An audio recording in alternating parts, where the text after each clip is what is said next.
How's it going, guys? Zippy here from Zippy Does It. It's about the middle of winter, and today's actually a really nice day. It's like 60 degrees, but we're actually supposed to get a storm coming next week that's gonna go back down to like the 30s. So anyways, I just kind of wanted to do a quick update video here. It's been a while. It's been winter, so nothing really has been going on the pond. So I did take off the cover today just to kind of, I had some algae growing on the glass, so I cleaned that up. I did have a really bad storm that did knock off some of the backsplash tiles, so I'm gonna have my tile guy come back over and reapply those tiles. So that was kind of a bummer. So let's go to the filter shed here really quick. Filter shed is running okay.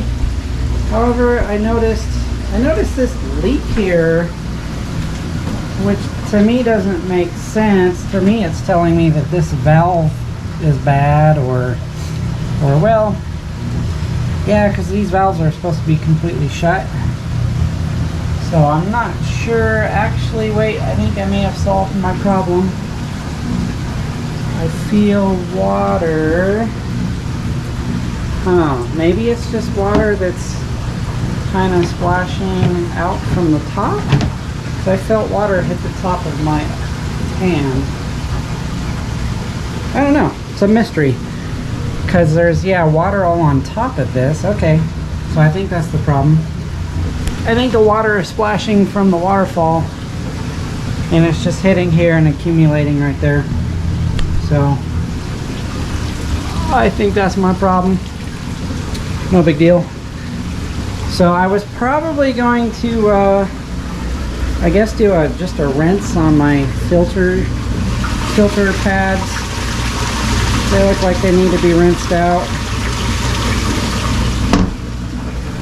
Filters themselves look pretty good. I might just do a quick rinse on those too, since it's a nice day. Just a moving bed.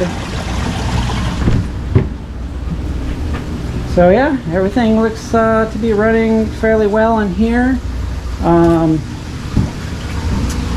Temperature. See, this thermometer says 49.6. However, so I did get a remote pool thermometer by Inkbird. I'll have to show you that. I put them on my other tanks too. So it sends remote notifications. Move this guy here. So that's the thermometer right there. It just floats around. That one shows it's 47 degrees. So it's a Wi-Fi thermometer, and it sends the signals back to the mother base, and then the mother base will text me or send me email, like if the temperatures get reach a certain threshold that you program. Unfortunately, I did lose one of the fish. It was the goldfish. I found the goldfish in the skimmer a few days ago, so I'm not sure why the goldfish died. That was the one that I brought back from Vegas. So let's go check on the fish and see if we can see them. So I'm not sure where they're at, so I'm just gonna stick this down in there. Let me extend this. Give me a second here. Alright, let's go check on these fish.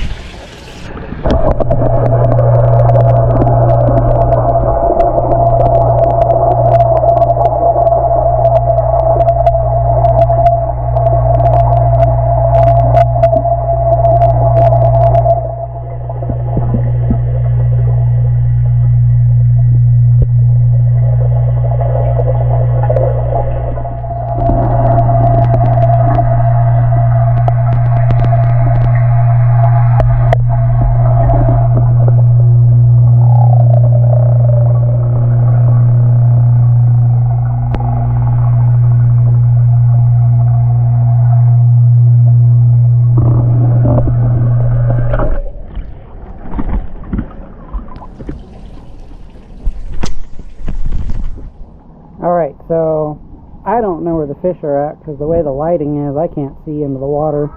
Plus I have the cover on, so I don't know if that caught any of them or not. But anyways, alright, let's go check on the other tanks.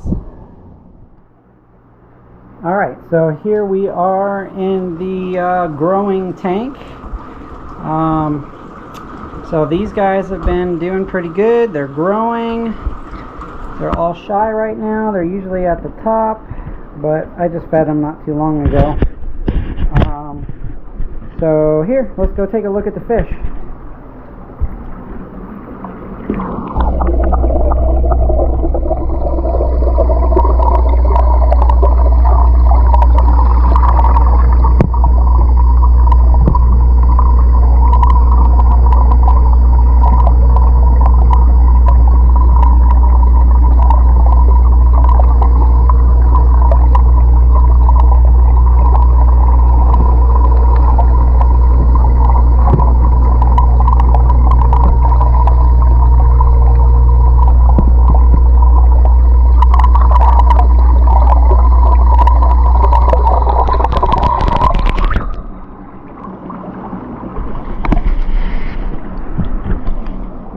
Alright, so that was the little guys.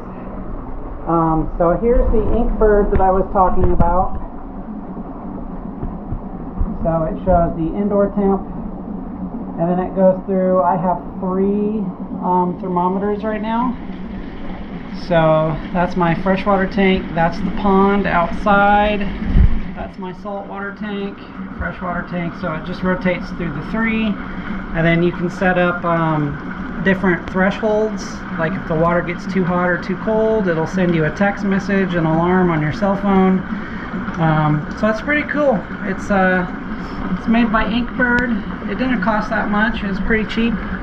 I was looking into one of those big blue systems, but yeah, I couldn't really just justify the money for that.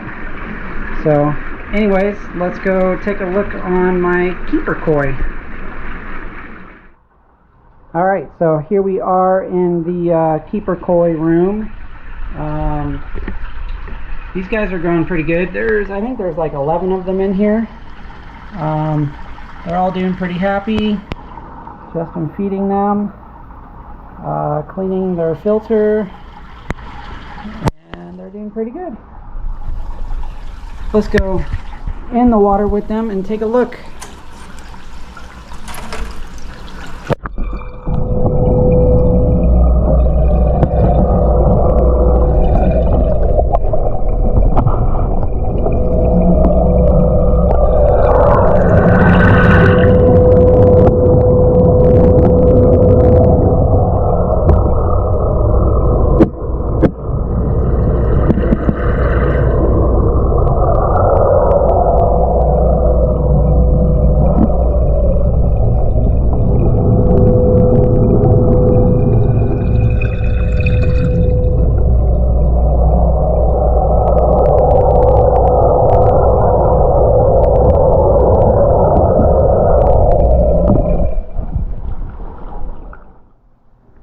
Alright, and here's my saltwater tank, for those of you wondering how it's been.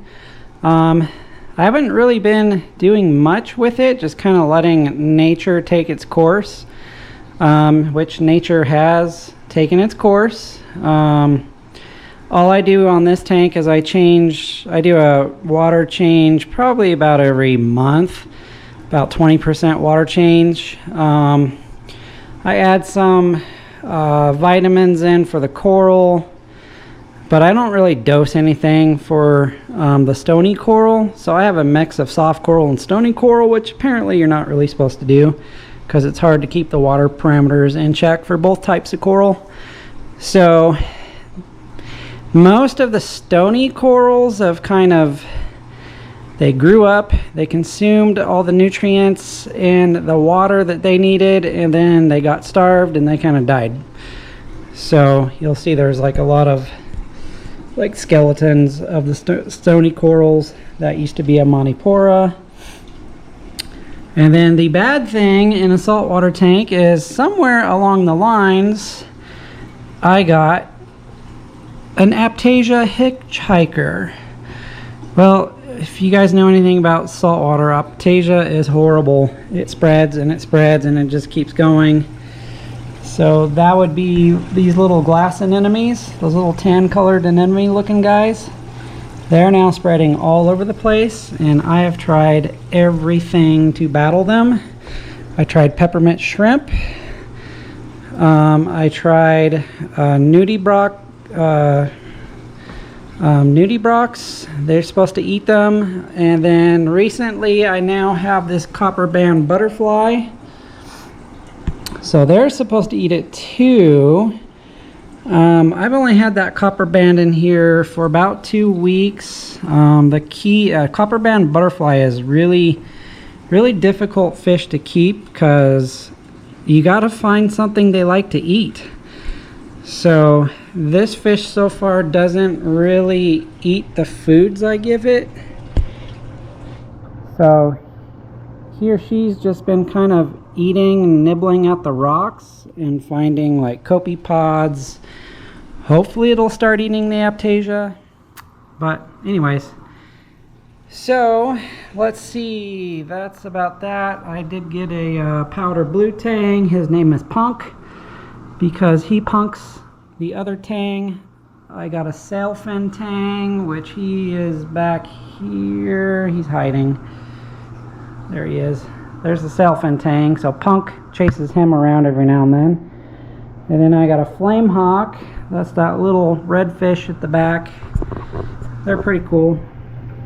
He kind of just swims and hops around, and he's like, what the heck is that? Camera. Other than that, all the other fish are the same. So yeah, that's the saltwater tank. So if you guys have any questions or anything or comments on aiptasia, I don't want to put a filefish in here because I've heard filefish will eat your other coral. So hopefully this copperband will do its job and eat the aiptasia. Alright, here is the freshwater tank. I moved it upstairs just because there was too many tanks down in the kids' computer room. So this tank I've had problems, but I think I've finally got it stable. So my turquoise cichlid has been surviving. He almost died because I went to PetSmart and I bought like 6 of those clown loaches and also a strawberry peacock cichlid, which he's back there under the ship. And those guys introduced ick into the tank, which then got these 3 fish really sick. So I treated the tank with copper. So they recovered. Out of the fish, 5 of the 6 clown loaches died, but luckily PetSmart gave me a refund. And other than that, my yellow severum has been growing quite large, and same with the peacock. So yeah, so that's the freshwater tank. I think that about wraps it up. So that's my just update on my tanks, and spring is coming around the corner, and I'll check back in with you guys when I take the covers off and get the koi eating again, and then gonna figure out on what to do with all these baby koi. So yeah, we'll see you guys back in a little bit. Thanks for tuning in. You guys take care. Happy ponding.